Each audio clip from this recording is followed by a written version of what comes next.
आज मैं आपको एक ऐसी घटना बता रहा हूं कि आपको भी सुनकर के बड़ा आश्चर्य होगा और हंसी भी आएगी। ये घटना वैसे है तो उत्तर प्रदेश की। तो उसमें ऐसा हुआ था, एक साधक था जो साल 2 साल से कोई साधना वाधना कर रहा होगा, थोड़ी बहुत मंत्र मंत्र जाप जूप कर रहा होगा, जो भी चल रहा होगा उसका। तो उस जाप के प्रभाव से थोड़ा उसका प्रभाव बढ़ना शुरू हुआ। लोग उसे भगत जी कह करके शुरू कर दिया। कुछ लोग आकर के उसके पैर छूने लगे, कुछ उम्र से बड़े भी पैर छूने लगे। तो भगत जी का थोड़ा सा नाम फैल गया।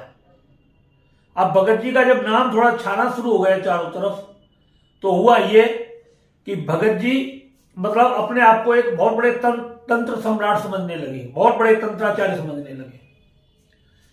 और ये चलते चलते चलते चलते कहानी एक ऐसी जगह पर पहुंच गई कि किसी व्यक्ति की जमीन किसी व्यक्ति ने दाबी हुई थी, खेत, और वो व्यक्ति उस उनके पास आ गया। उसने कहा कि भगत जी ऐसे से बात है, और हमारा खेत किसी व्यक्ति ने दाबा हुआ है जबरदस्ती, और अगर आप उस खेत को निकलवाते तो हम आपको इतनी दान दक्षिणा दे देंगे। तो भगत जी बोले क्या करना है बताओ हमें आदेश। तो उस आदमी ने कह दिया कि उसको मार दो, कोई मारण क्रिया उसके ऊपर कर दो। तो भगत जी बोले कि ठीक है, मारण प्रयोग हो जाएगा, हम कर देंगे उसका, और इतना इसमें खर्चा आ जाएगा। उसने बोला हम आपको खर्चा भी उतना ही दे देंगे और थोड़े बहुत ऊपर भी दे देंगे, बस आपको ये हमारी समस्या हल कर दो। क्यों कि हम उसका वैसे तो मुकाबला कर नहीं सकते, कोर्ट में केस चल रहा है, मगर ये हमेशा के लिए लफड़ा खत्म हो जाए तो अच्छी बात है। भगत जी के दिमाग में बात आ गई। भगत जी भी मतलब नए नए तो थे ही बेचारे, साल 2 साल पूजा वूजा कर रखी होगी। अब भगत जी ने कहीं इधर उधर यूट्यूब वगैरह पर देखा कि मारण प्रयोग क्या होता है, और गूगल पर भी सर्च कर लिया उसने। तो गूगल पर और मारण प्रयोग और यूट्यूब पर उसने देखा तो बहुत सारे समझदार गुरु इस वक्त यूट्यूब पर बोलना शुरू कर दिया है कि अगर आपको कोई गुरु नहीं मिले तो भगवान शिव को ही गुरु मान करके अपना मतलब जो है इस अनुष्ठान को कर लो।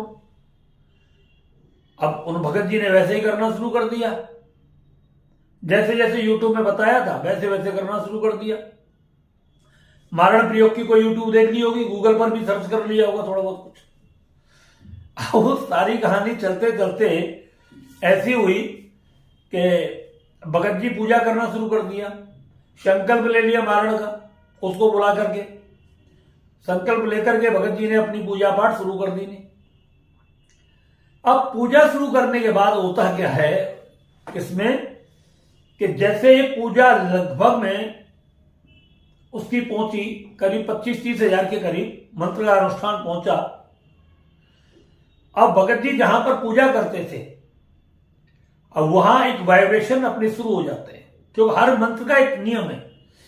जब आप उस मंत्र का अनुष्ठान करते हो तो उसकी एक एनर्जी एक निश्चित समय के बाद शुरू हो जाती है। तो वो मंत्र था मातारा का, मारण प्रयोग जो था, तो उसने करना वो शुरू कर दिया। अब जैसे जैसे उसने मारण प्रयोग की जो मंत्र की साधना है, तो भगत जी को कुछ अलग अनुभूति होनी शुरू हुई। भगत जी को कुछ ऐसा लगना शुरू हो गया कि इसके अंदर कोई है, यहां पर कमरे के अंदर से उनका मन घबराने लगा। भगत जी डरने लगे। कभी भगत जी आंखें खोले, कभी भगत जी पीछे देखें, कभी भगत जी इधर उधर दाएं बाएं चारों तरफ दिखे तो कोई है नहीं, मगर भगत जी का डर बहुत बढ़ता चला जाता। भगत जी की समझ में नहीं आ रही थी कि मतलब अब करें तो करें क्या। अब कोई एक मनुष्य कोई गुरु होता, साधारण गुरु होता किसी तरीके का, तो उनसे भगत जी फोन पर भी संपर्क कर लेते। ऐसी स्थिति में अब शंकर जी को कहां फोन मिलाए भगत जी। भगत जी फंस गए, और भगत जी ऐसे फंसे कि भगत जी की हालत बहुत ज्यादा खराब। भगत जी को डर लगना शुरू हो गया। अब भगत जी वहां पर बहुत फंसे। जिस व्यक्ति की यूट्यूब देख रहे थे, जिस व्यक्ति से बात करके यूट्यूब देखी, उनको फोन मिला करके बात करी। उन्होंने बोला भाई हमने तो यूट्यूब बनाया है, हमें थोड़ी बता दो, तू देख करके इसको पूजा करना शुरू कर देगा। मैंने तो कहीं से सुन करके पढ़ करके यूट्यूब पर मैंने वीडियो डाल दी नहीं। अब मुझे इससे आगे कोई ज्ञान नहीं है किसी चीज का, मैं कुछ नहीं जानता। जो यूट्यूब के जो गुरुजी थे उन्होंने भी हाथ खड़े कर दिए।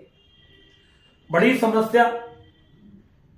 अब ऐसी स्थिति हो गई भगत जी की कि वो मारण प्रयोग तो किसी और को करने लगे, अब उनका खुद का ही मारण प्रयोग होना शुरू हो गया।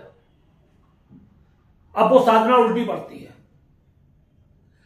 साधना उल्टी जब पढ़ने लगी तो भगत जी को मतलब जब उन्होंने वो साधना बीच में ही वहीं छोड़ दी, स्थगित कर दी, बस आगे कुछ नहीं कर। अब भगत जी की स्थिति ऐसी हो गई कि भगत जी दिन में भी वही भय और रात को ही वही भय। अब ऐसा लगता है कि चारों तरफ उनके कोई है। आंखें बंद करें तो बड़े बड़े हाथी कटते हुए दिखाई दे रहे हैं, मगरमच्छ कटते हुए दिखाई दे रहे हैं, गायों की बलि दिखाई दे रही है, और बड़े बड़े हिंसक जानवर शेरों की बलि दिखाई दे रही है, और सब मांस ही मांस चारों तरफ पड़ा रहता है। जैसे भगत जी आंख बंद करें सारे सीन वही आने शुरू हो जाए। बड़े बड़े भैंसा काटे जा रहे हैं, बलि दी जा रही है, नरमुंड पड़े हुए नरमुंडों की मनुष्यों की बलि दी जा रही है, स्त्रियों की बलि दी जा रही है।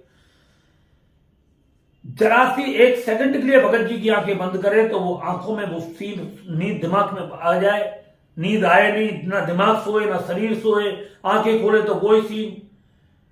भगत जी इतने डरने शुरू हो गए कि बाथरूम निकलना शुरू हो गया कच्चे में। भगत जी धीरे धीरे धीरे धीरे सब कुछ खाते, रोटी खाए नहीं, भूख लगे नहीं, प्यास लगे नहीं। भगत जी की स्थिति इतनी बिगड़ गई कि कहीं भी जाए एक मतलब जो है 2 मिनट से ज्यादा बैठे नहीं, मन इतना उच्चाटन पर आ गया उनका। भगत जी ने समझा कोई साधारण होती है मारण प्रयोग की क्रिया। और एक बात बता दें हम आपको कि कोई भी साधना कोई इतनी सरल नहीं होती है। आपको जब भी कभी कोई साधना करे और जो व्यक्ति आपका दिमाग ठुकता हो, आपका दिमाग पूरे तरीके से वो करता हो, पहले आप उनसे पूरी बात करें। पूरी बात करने के बाद जब आपको लगे कि हां ये इस चीज में पारंगत हैं और ये इस चीज में निपुण हैं, तब आप उनसे दीक्षा लें। दीक्षा लेकर के तब आप उस साधना के अंदर अपना कदम बढ़ाएं। ऐसे नहीं यूट्यूब पर देख करके साधना कर लेनी, पहले बात करो। जिन्होंने वीडियो बनाई उनसे बात करो, उनके बारे में समझो। एक बार भी नहीं, 2-4 बार फोन करो, कभी मौका मिले तो मिलो, तब उस साधना को करो। जो हर साधना का एक अलग अलग नियम होता है। एक ही देवता की साधना आपके सारे कार्य सिद्ध कर देती है। आप बेशक कोई भी काम करोगे वो एक ही काम कर देगी, जगह जगह आपको भटकना नहीं पड़ेगा। अब उसने वही सेम कर दिया।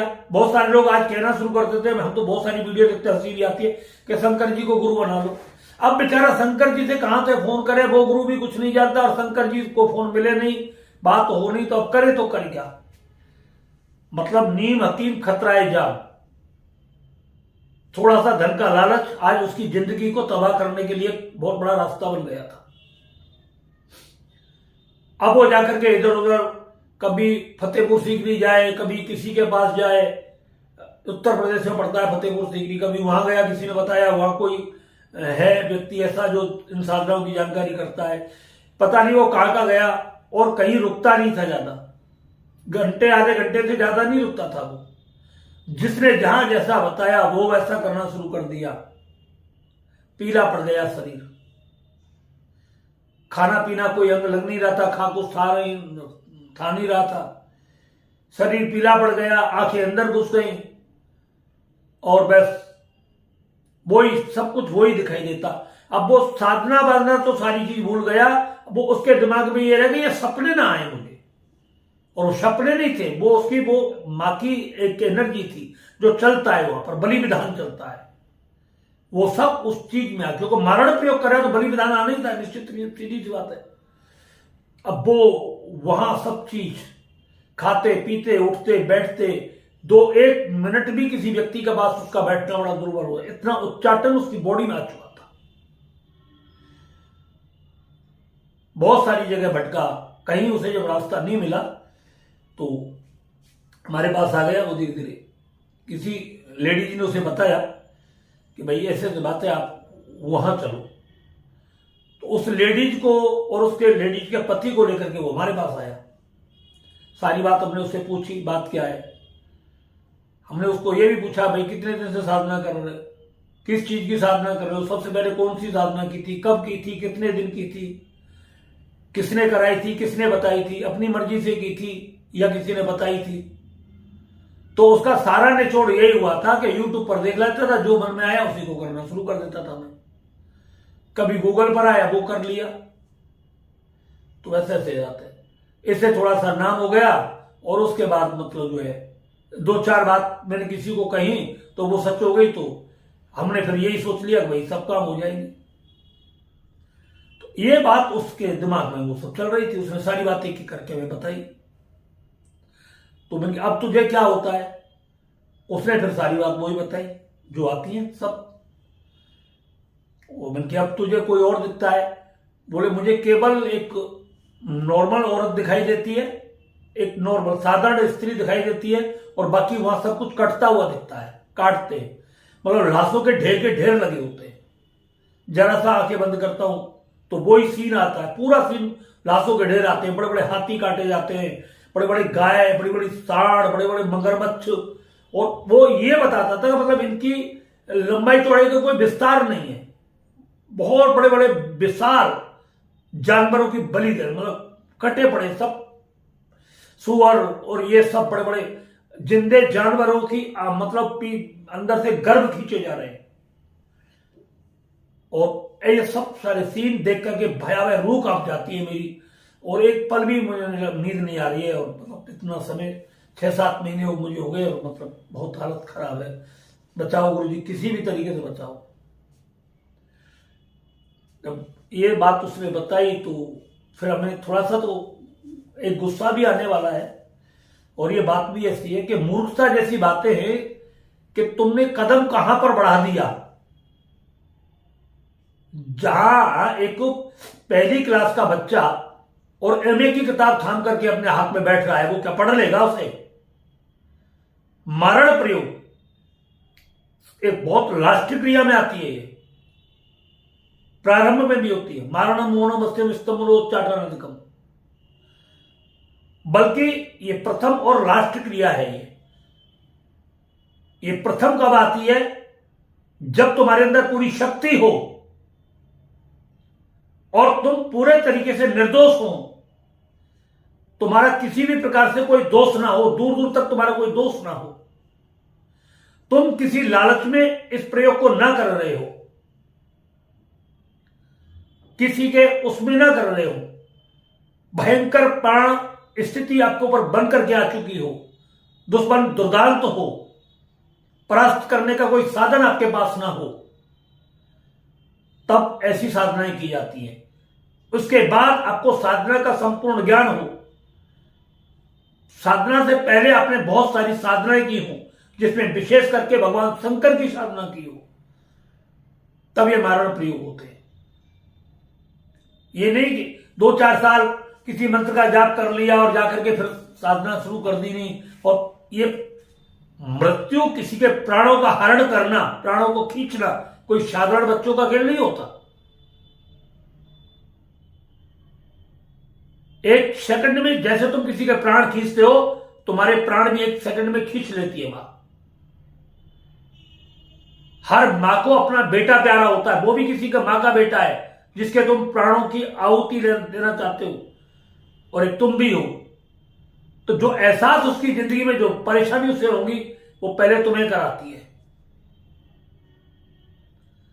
हर साधना अपना प्रभाव दिखाती है और यही साधना की पहचान है।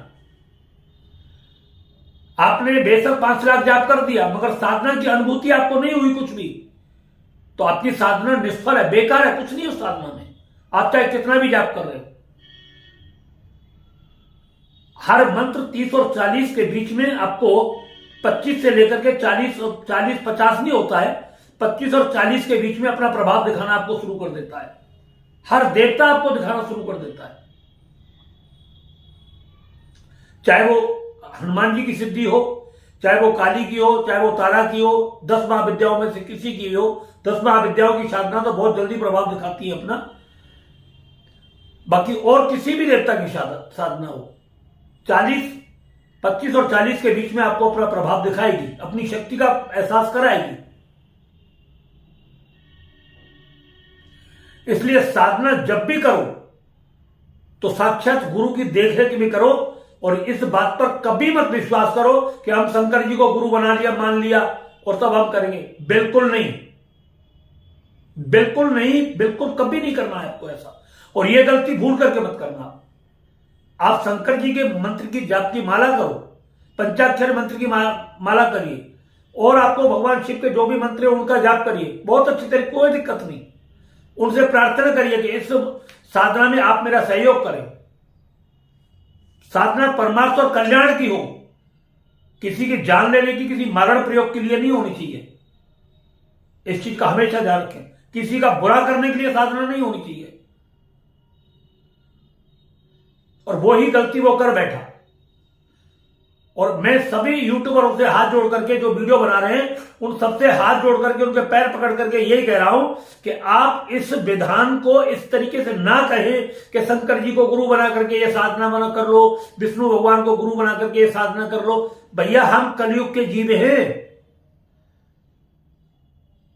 हम कहां से पकड़ेंगे? कौन सा नंबर मिला है शंकर जी का, कौन सा विष्णु भगवान का मिला है, कौन सा हनुमान जी का नंबर मिला है, कौन सा राम जी का नंबर मिला है? अगर कोई मुसीबत आ पड़े तो साधना के कोई मार्गदर्शन हमारा ना हो और हम किसी विकट परिस्थिति में फंस गए हो तो कौन से नंबर से बात हो, वो नंबर भी हमें बता दिया करो आप। इसलिए लोगों को आप गुमराह ना करें। इससे यह होगा, अगर आप लोगों को गुमराह करेंगे तो उनका साधनाओं से, पूजा पाठ से, भगवान से पूरा विश्वास उठ जाएगा। दूसरी बात, कमजोर दिल के साधक मर भी सकते हैं, डर जाएंगे तो वो। आपको कभी ऐसा नहीं करना चाहिए। आप अगर जानते हो, पूरा तरीके से आप जानते हो, आपकी साधना की विधि आपको पता है, तब आप साधना कराएं। ये नहीं किताब देख करके आप भी कर ले, गूगल पर सर्च करके आपने भी साधना कर ली। नहीं, साधना के बाद में जो हवन की प्रक्रिया होती है वो बहुत जटिल प्रक्रिया होती है।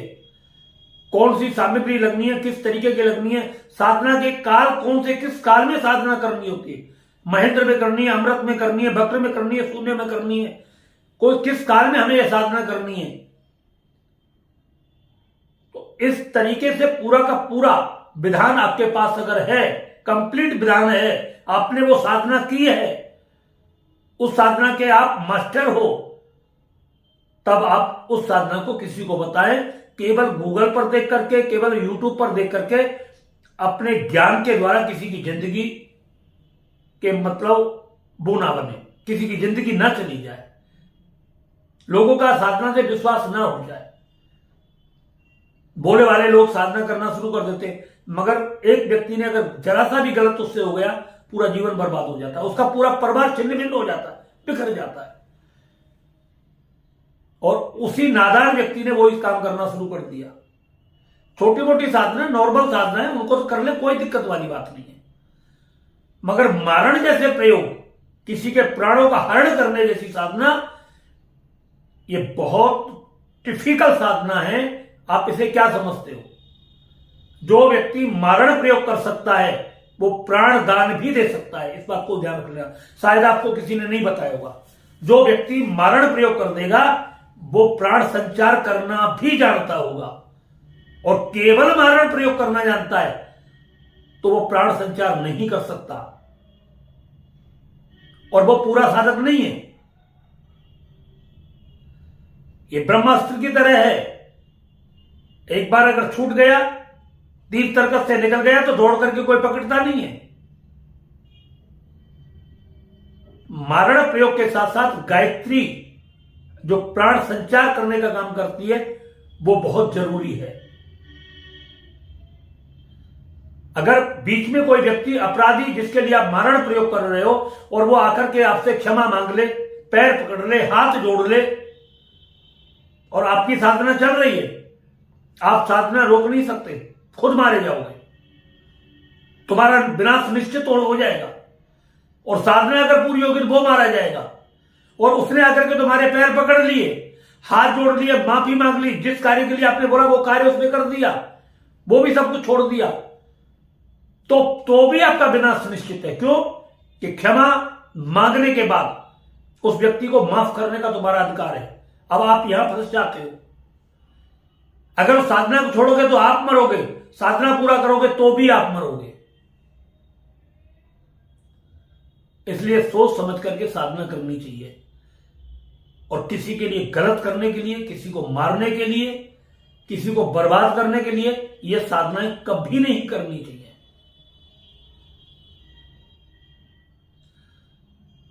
जब वो व्यक्ति हमारे पास आया, उसको देखा, उसकी एनर्जी चेक करी, तो पता लग रहा था कि लगभग ज्यादा से ज्यादा 2-4 महीने का मेहमान है, ये समाप्त हो जाएगा, खत्म हो जाएगा। हमने उसको बोला कि पहले अपने परिवार के लोगों को लेकर के आओ, कोई व्यक्ति है तो आपके साथ में, तो वो अपने भाई को लेकर के और अपनी पत्नी को लेकर के मेरे हमारे पास आया। उससे बातचीत की और हमने सबसे पहले उसको एक ही कसम दिलाई कि आज के बाद हम कभी भी कोई साधना नहीं करेंगे, और करेंगे तो भगवान सीताराम का जाप करेंगे या ओम नमः शिवाय का जाप करेंगे, मगर साधना नहीं करेंगे। जब ये बात उसने बिल्कुल पूरी तरीके से स्वीकार कर ली कि हम कोई साधना नहीं करेंगे, भगवान की नॉर्मल पूजा सेवा करेंगे, बस हमें इससे मुक्ति दिला दो, तो सबसे पहले हमने उसे वैदिक कल्प दिया, अपना जितनी भी नेगेटिव एनर्जी थी उसको दूर किया। उसके बाद उसके शरीर में जो मां की शक्तियां पड़ी हुई थी, उनके लिए कोई हमारी विशेष पूजा होती है, उस पूजा के द्वारा वो पूरा क्लीन किया उसकी बॉडी को, मां से क्षमा मांगी, उसको मतलब जो है मां के दर्शन करने के लिए भेजा, उसकी पत्नी को और उसको। उसके बाद वो स्वप्न उसके बंद हुए, रोटी पानी खाने लगा। फिर उसके बाद धीरे धीरे वो अपने मतलब जो है अपने काम पर, जो काम करता था वो काम करना शुरू कर दिया उसने। तो मेरा कहने का अभिप्राय केवल यही है मित्रों, कि कोई भी आप साधना करते हो तो आप गुरु की देखरेख में ही करें, बगैर गुरु के कोई भी साधना ना करें। और इस बात को तो आप बिल्कुल ध्यान रखें कि जो लोग ये कह रहे हैं ना कि शंकर जी को गुरु बना लो, इन सब चीजों पर तो बिल्कुल विश्वास ना करें। हम जीते जागते लोग हैं, हमें जीता जागता गुरु चाहिए, और जो साधना के क्षेत्र में 100% निपुण हो। बहुत सारे लोग आते हैं, फंसे हुए लोग बहुत आते हैं, रात और दिन आते हैं भाई, इतनी उम्र नहीं है, इससे कई गुने आते हैं। साधना संपन्न कराने के लिए ही जाते हैं हम, जब हवाई जहाजों में जाते हैं, पूजा करने के लिए ही जाते हैं। लोग हवाई जहाजों में जो टिकट बुक करते हैं, हमारी होटल बुक करते हैं, वो ऐसे ही नहीं करते। जो लाखों रुपए हमारे ऊपर खर्च करके हमें बुलाते हैं, होटल भी हमारे लिए बुक करते हैं, खान पान की व्यवस्था करते हैं, फिर हमें भी दान दक्षिणा देते, उनकी साधना संपन्न कराने के लिए ही जाते हैं, उनको अनुष्ठान की प्रारंभ विधि कराने के लिए जाते हैं, और उनका लास्ट में जो विसर्जन होता है उसे कराने के लिए जाते हैं। मगर आज तक हमारा कोई भी साधक मारण प्रयोग नहीं करता है, आज तक हमारा कोई भी साधक द्वेषण प्रयोग नहीं करता है, किसी के घर को बर्बाद करने के लिए नहीं करता है। आज तक हमारा कोई भी साधन उच्चाटन का प्रयोग नहीं करता है। हम कभी भी इस तरीके का काम नहीं कराते। हम कराते, जो भी साधना कराते, आपका ग्रोथ बढ़े, आपकी वैभव बढ़े, आपका मान सम्मान बढ़े, आपकी संसार में प्रसिद्धि हो, आपका धन बढ़े, दिन दूनी रात चौगुनी गति से आपका बिजनेस और व्यापार चले, हम वो कराते, एक क्षुद्र साधनाओं में नहीं करते। और अगर हमको लगता है कि कोई दुष्ट व्यक्ति पाला पड़ रहा है, कोई गलत व्यक्ति हमारे साथ कुछ गलत करने वाला है, या हमारे बारे में कुछ गलत सोच रहा है, तो उसके लिए भी हमारे तंत्र में बहुत सारे तीर होते हैं। उसके लिए हमें कोई लंबी चौड़ी साधना करने की जरूरत नहीं होती है। फिर वही सिस्टम है कि ट्रिगर जैसी दवा और मतलब बुलेट बाहर, फिर उसे ज्यादा समय नहीं लगता। जो बिल्कुल अन्याय करता हो, बिल्कुल गलत तरीके से किसी व्यक्ति को दंड दे रहा हो, तो वो बहुत सारी चीजें हैं। तो इस चीज का हमेशा ध्यान रखें। गलत प्रयोग, गलत तंत्र मंत्र का प्रभाव व्यक्ति पर अपने ऊपर भी असर डालता है, और सबसे पहले वो हमारे ऊपर असर डालता है, तब आगे जाता है। पहले वो चीज हमारे आभा मंडल में आती है, हमारी बॉडी के अंदर आती है, तब उसके बाद वो बाहर जाती है। इसलिए केवल YouTube पर देख करके, केवल गूगल पर सर्च करके कभी साधना मत करना। जब आपको लगे कि हां ये गुरु हमारे लिए बढ़िया है, इनसे बात हो सकती है, ये काम करा सकते हैं, इनको जानकारी है, पूरी नॉलेज है, अब आप वहां साधना कर सकते हैं, उनकी देखरेख में साधना कर सकते हैं। वो गुरु को ऊपर निर्भर करता है, वो आपको सीधा डायरेक्ट साधना कराते, कोई कुछ भी ना कराए, केवल आपके सिर पर हाथ रख दे तो भी आप बहुत उच्च कोटि के साधक बन सकते हो। केवल उनका वरद हस्त आपके सिर पर रख जाए, उनका आशीर्वाद आपको मिल जाए, फिर चाहे बेशक आप उल्टी सीधी हवन में आप सामग्री भी डालते रहोगे तो भी आपकी सफल होगी।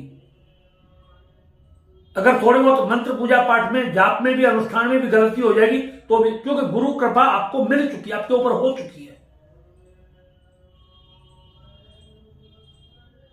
अगर उसमें किसी प्रकार की कोई कमी रह जाती है तो भगवान गुरुदेव उस कमी को पूरे तरीके से अपने आप पूरा कर देते हैं, उसमें आपको फिर डरने की जरूरत नहीं होती। मगर बगैर गुरु के साधना करनी, बगैर गुरु की देखरेख में साधना करनी, ये सोच करके साधना कर लेनी या किसी के कहने से भगवान शिव को अपना गुरु बना लो, तो इस गलती को आप कभी ना करें। भगवान शिव की ज्यादा से ज्यादा अनुष्ठान करें, मंत्रों का जाप करें पूरे तरीके से, क्योंकि संपूर्ण मंत्रों की कुंजी भगवान शिव के पास है। आप जितना ज्यादा मंत्रों का अनुष्ठान से भगवान शिव का करोगे उतना ही आपको बहुत जल्द किसी भी साधना में सफलता मिलती है। किसी भी देवी की साधना करो, 10 महाविद्याओं में किसी की भी करो, कम से कम आपका 10 से 11 लाख भगवान शिव के पंचाक्षर मंत्र का जाप करना बहुत जरूरी है। अगर हनुमान जी की साधना करते हो तो 10 से 12 लाख कम से कम आपको राम जी के मंत्र का जाप करना बहुत जरूरी है। यह बात शायद आपको कोई नहीं बताएगा। आप केवल हनुमान जी के सामने बैठ करके सीताराम सीताराम सीताराम सीताराम सीताराम सीताराम इस मंत्र का जाप करना शुरू कर दीजिए। किसी भी कार्य का संकल्प लेकर के आपका वो कार्य पूरा हो जाएगा। आपने हनुमान जी का ना हनुमान चालीसा पढ़ा, ना कोई बजरंग बाण पढ़ा, ना कोई संकट मोचन पढ़ा, केवल आपने केवल और केवल सीताराम मंत्र का जाप किया है और आपके कार्य सिद्ध हो गया। इसकी भी बहुत सारी विधि है हनुमान जी की पूजा करने की भी। केवल ब्रह्मचर्य और एक जमीन पर लेट करके ये कोई ज्यादा बड़ी बात नहीं है। जिनकी शादी नहीं हुई वो ब्रह्मचर्य का पालन करते हैं, और जिनकी शादी हो गई है वो भी ब्रह्मचर्य का पालन कर रहे हैं। मगर साधना के कुछ नियम है जो बहुत गुप्त होते हैं, बहुत छुपे हुए होते हैं। मंत्र के भी कुछ अलग नियम होते हैं। मंत्र ऊर्जा कब कब काम करती है, किस किस तरीके से काम करती है, जब वो हमारी बॉडी में आती है, जब ऊर्जा अपना प्रभाव दिखाती है, मंत्र की शक्ति अपना प्रभाव दिखाती है, तो जिस साधक को कौन कौन से अनुभव होते हैं, उन अनुभवों में उसे डर भी लग सकता है। वो डर को कैसे खत्म कर सकते हैं, उसमें कुछ और भी अच्छी अनुभूति हो सकती है। बहुत सारी चीजें ऐसी बन जाती हैं कि साधक की खुशियां इतनी बढ़ती चली जाती है, कार्य इतने बनते चले जाते हैं तुरंत में कि वो कल्पना ही नहीं कर पाता। उस खुशी को पूरे तरीके से मतलब जो है वो समझ नहीं पाता ये हो क्या रहा है। एक जो काम कभी नहीं हो रहे थे वो पूरे हो रहे हैं, जो पैसा कभी नहीं आ रहा था वो पैसे आ रहे हैं, जो लोग कभी मिलने के लिए नहीं आते थे वो लोग मिलने के लिए आ रहे हैं। तो ये सब सारी चीजें आती है। इनको कैसे हमें कंट्रोल करना है, कैसे में करना है, कुछ गलत आ रहे हैं तो उसको कैसे मतलब वो करना, खत्म करना है, ये एक वो ही गुरु बता सकता है जो कंप्लीट गुरु हो, जो परिपूर्ण गुरु हो, केवल यूट्यूबर ना हो, कोई गूगल वाला गुरु ना हो। आप जो साधक है उच्च कोटि का, उसी से संपर्क करें। आपने इस वीडियो को बड़े ध्यान से देखा और ये वीडियो मुझे डालना भी बहुत जरूरी था कि नए साधकों के लिए वो कहीं गलत ना फंस जाए, गलत जगह पर फंस करके अपनी जिंदगी बर्बाद ना करें। इसलिए ये वीडियो मैंने आपके लिए डाला है। आपने वीडियो को बड़े ध्यान से देखा, उसके लिए आपका बहुत बहुत दिल से धन्यवाद। अगर आपको ये वीडियो अच्छा लगा हो तो आप इसे ज्यादा से ज्यादा लोगों में शेयर करें, हमारे इस चैनल को सब्सक्राइब करें और लाइक भी करें। धन्यवाद।